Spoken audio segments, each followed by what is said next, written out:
əzizdir Qarabağ. Və buna görə də Qarabağ, mənim öz bir fikrim var, bir hərbiçi kimi, kadr və ofisiyer kimi.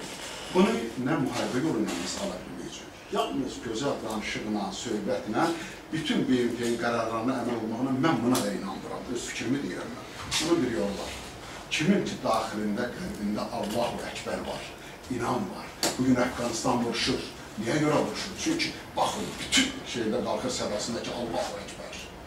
Ancaq bizim döyüşlərin birində Allahu Əkbər sədası varmı? Yoxdur. Bunlara analarımız, bacılarımız bizi övladın elə görmədir. Bu sənin daxilindən, inamından gəlir. İnam, iman, onu inam nə deməkdir? İman nə deməkdir? Allahın haqlı tətbiqin, Allahın birliyinə inanmaq, tövhid, dinlə, yəni tək Allahlığı kimi ona inanıb və sən yoluna mübarizə. Bunun bir yolu var, nə bu yolu? Baxın, görün, Əfqanistanla NATO'nun sədri durub deyir ki, mən artıq Əfqanistanla baş admıram, dünya mənə kömək edir. Niyə görə? Çünki orada kamikazlər var, canlı bomba var. Onu heç bir raket, heç bir pilotsuz samolyot qarşısına ala bilmir.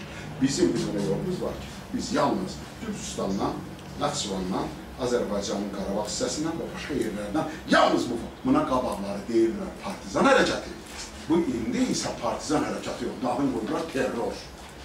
Azərbaycan terror deyil ki, o torpağın üstündə vuruşur. İngiliz nə gəzir Əfqanistanda? İndi bizim də torpağımızın üstündə bu torpaqları almaq üçün bir yol var, kamikazlik. Buna görə də bunu yalnız vəhdət formasında din qardaşlarımız bunu eləyə bilər. Çünki bu indiki cəmiyyətdən biz bunu heç vaxt gözləyə bilmərik. Yoxdur. 20 il gözləyirik. Yoxdur bu anlar. Lənət olmuşlar, bəli, bizim qardaşlarımız orada qırırlar.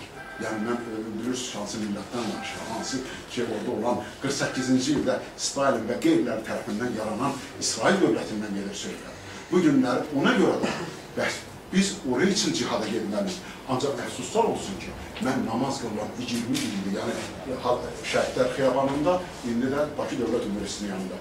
Öz qardaşımızın üstünə mayın yollayırlar, bizim buradakı olan din dırnaq arasında olan din qardaşlar. Sən orada cihada kimənin üstünə yönəlirsən? Suriyada da müsəlman deyil, buradan gedən müsəlmanın üstünə mi qaldırırsan sən? Yəni, biz o formada yox, biz analitik etməliyik. Hər hansı bir çağırış olsa, Qüdsün azad olmağına girməyə, orada cihada hazır olmalıyıq biz. 5 əməlimizin biri cihaddır. Qardaşlarım,